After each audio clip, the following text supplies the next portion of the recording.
Hi everyone, I hope you are doing well. I can't wait for the time where we can start having our Thursday afternoon meetings and we can start having some training and different support things happening then. But for now, we're just going to have to do these sorts of things through video. So I just wanted to take a moment and talk to you a little bit about some of the things that I've been doing as I've been going around to your classrooms looking for that 4:1 ratio.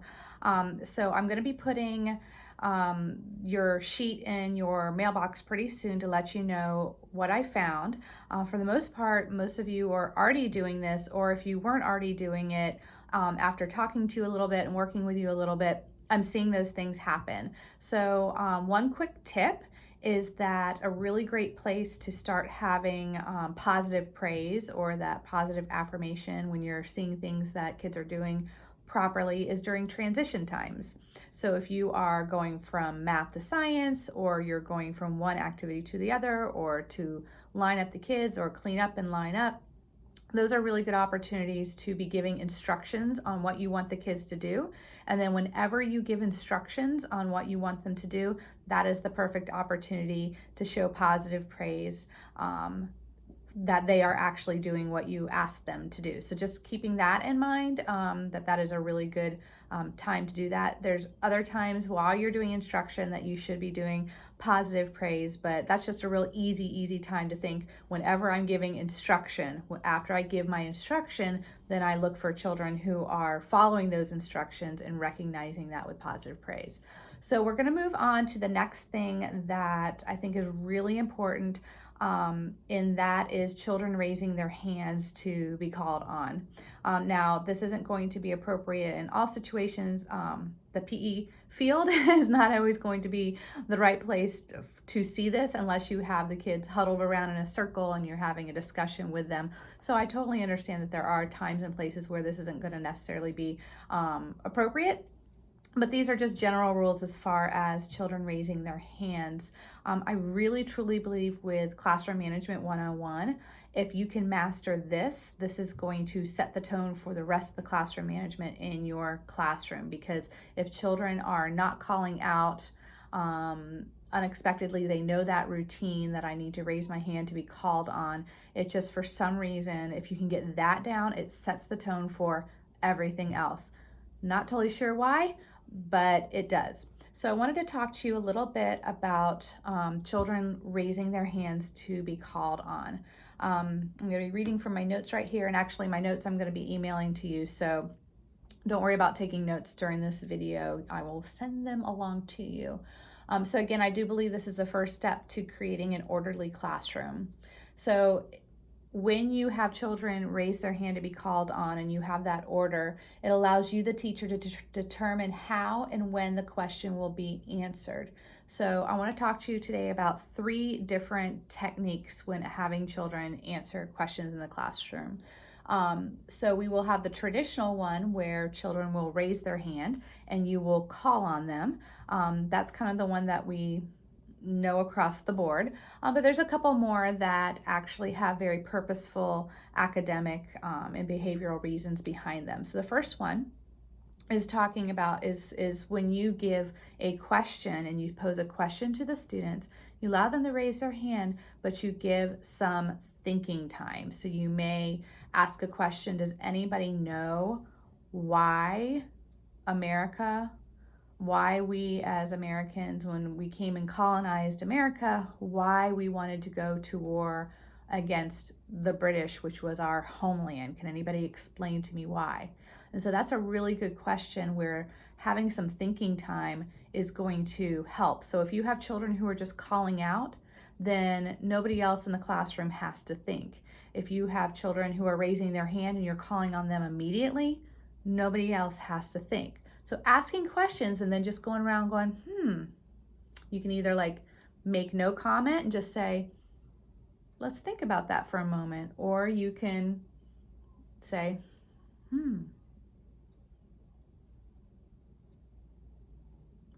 couple people have some ideas. Oh, you have an idea. Okay, raise your hand. Okay, you all have ideas. Do you see how having those pause moments and those times to think really encourages them all to think through the question? It is very easy for children to, you know how it is. You have those children in your class who always raise their hand every single time. And then you have those kids who never raise their hand. So this kind of helps that helps encourage them all to be thinking about a deep thinking question.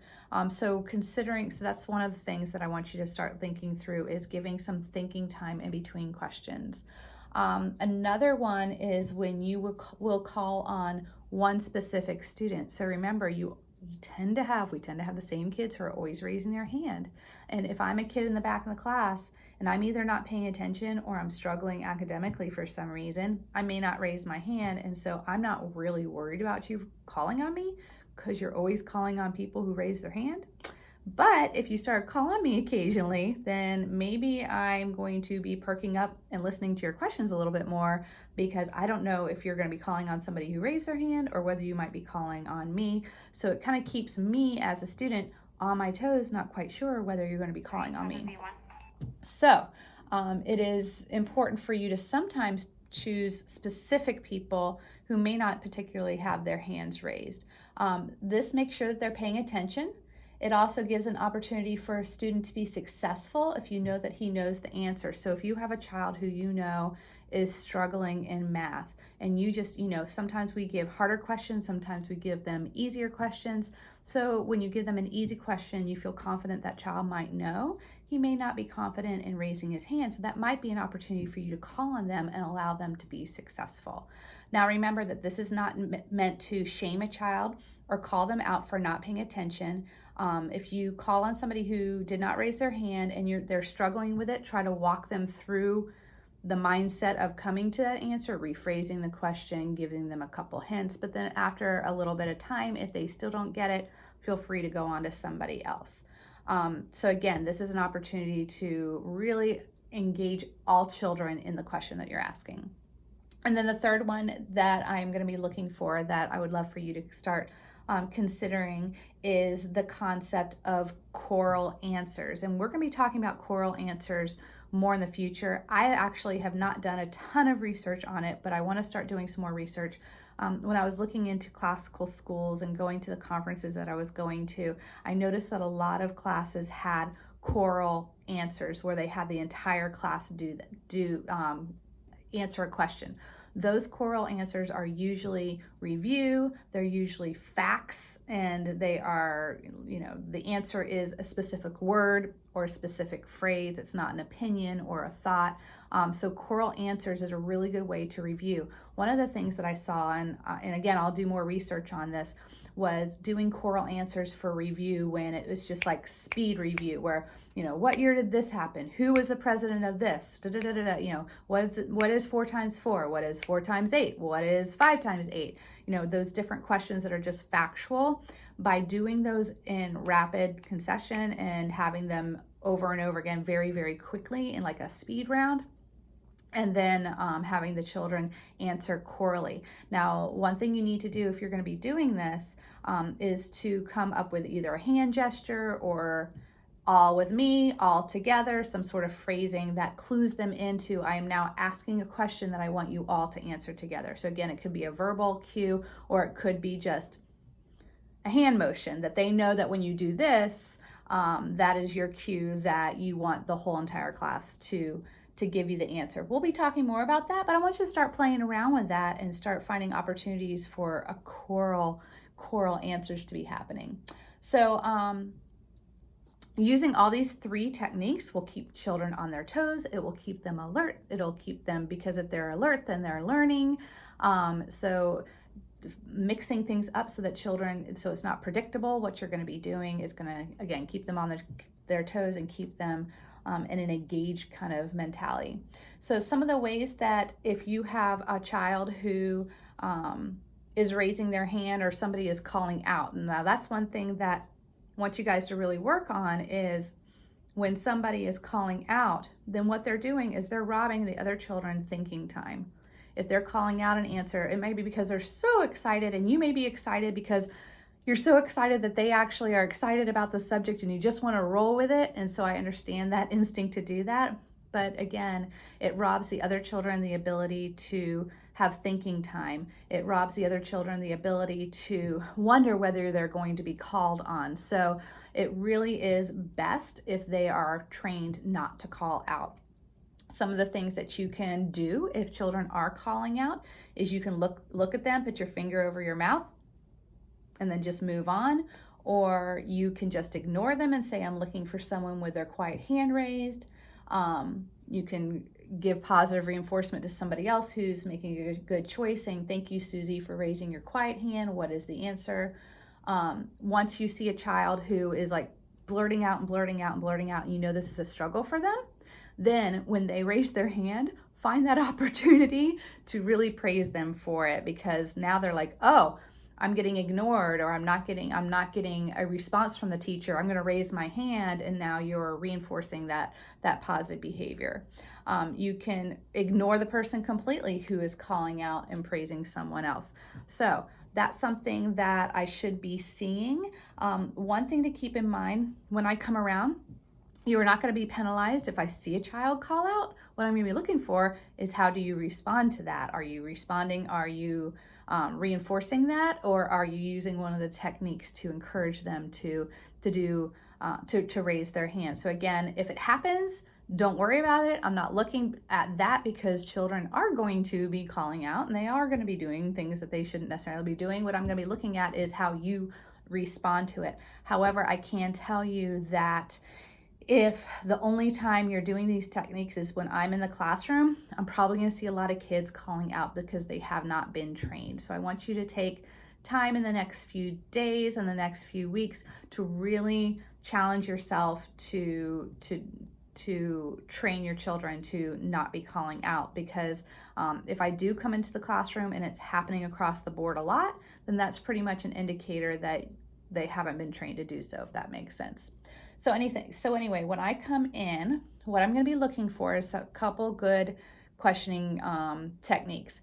Of course, raising your hand to be called on is the standard. So I'm not really going to be looking at that, because that should be the standard, that you're calling on children who raise their quiet hand. So that's kind of been happening. I want to take you to the next level, and these are the things I'm going to be looking at. I'm going to be looking that you're giving thinking time when you have thinking questions. Even if you don't have thinking questions, if you know, it could be a factual question. And I know for me, like sometimes when I play Jeopardy, my brain maybe work a little bit slower, and so like I can come up with the answer, but if somebody blurts it out quickly, then that doesn't give my brain processing time. So thinking time doesn't happen to have to happen all the time, just sometimes. Calling on a quiet hand. So when you see a quiet hand, calling on a quiet hand is great, which again, that's what we said, that's kind of standard of what we have been doing. And then calling on a student without their hand raised, and then trying to play around with some of that choral answers, seeing if you can find opportunities, especially during review. Like at the beginning of a lesson, you often review what you did the day before, having some choral answers there. The things that I'm going to also be looking for is how you respond to children if they call out an answer. So I'm going to be looking, did you use one of those techniques to be able to remind them that you're not going to be calling on them when they do not raise their hand, or are you reinforcing that behavior? So I will be looking for that also. Again, I'm going to be sending you these notes, so no worries, you can look them over. A couple things to consider, a couple notes I have here, is that there's really no magic number that I'm going to be looking for. Like if you don't do a choral answer, it's not going to be held against you. If you only have them do a thinking question once, it's not going to be held against you. So again, there's not really going to be a determination on, oh, okay, you had this many positives and this many negatives like I did in the last one. It's not going to be like a goal that you're looking for. It's just something that as I am coming through your classroom and looking at, and then you get the sheet and you see how many times you did each question, to start thinking through, have I done choral answers? Am I giving that pause time to kids? Am I reinforcing when children are calling out without answering? So it's just a purely a tool for you to be thinking through, where can I grow? Where can I change? Where am I doing a ton? I'm doing a ton of this, but maybe I need to work on this kind of questioning. So there's not really a magic number that I'm looking for. Also, what about informal time? So I have noticed that there are times like in between transitions, there are some teachers who will say, I need you to silently put your paper away. I need you to go to your book bag and get such and such a book out, come back silently, and you have that expectation that they are completely silent as they're transitioning through something. Perfectly fine. There are other teachers who, during informal times, may be okay with kids calling out and saying, hey, are we going to go to recess after this, and having like informal talking. That's completely fine too. It's just your preference. As long as if the children are having informal times where they're allowed to talk, that is fine, as long as they're allowed to talk because you are fine with it. And you can get them back on track very quickly. So that's your call, whether during informal times they're silent or they are able to just speak freely. That is totally your call, as long as it's somewhat organized. What I'm going to be looking for is during that, I'm going to be looking at your formal teaching time when you're actually formally teaching a lesson. So that's where I'm going to be looking for those different techniques. And then I already spoke about that. As far as like if a child does call out, again, I'm not going to be penalizing you for that. There's no big deal. Kids call out sometimes. I'm going to be looking at how you handle that. But again, if it's happening a lot, then that shows that perhaps it's not a pattern that has been established in your classroom. But, it happens every once in a while. So anyway, I'm going to be sending this to you, and today is Wednesday, I'm probably going to be sending it to you this afternoon.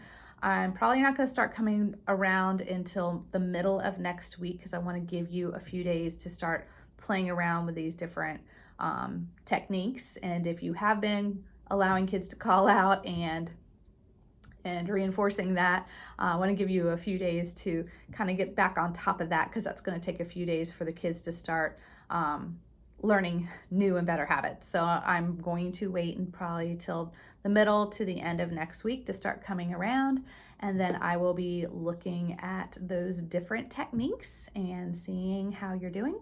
And if you have any other questions during this time, feel free to contact me. I'll be happy to talk to you about it further.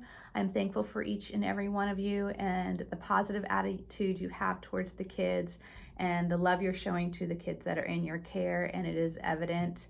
And we're just gonna tweak and try to get better and better as we go along. So I'm thankful for each and every one of you, and we will talk soon. Thanks.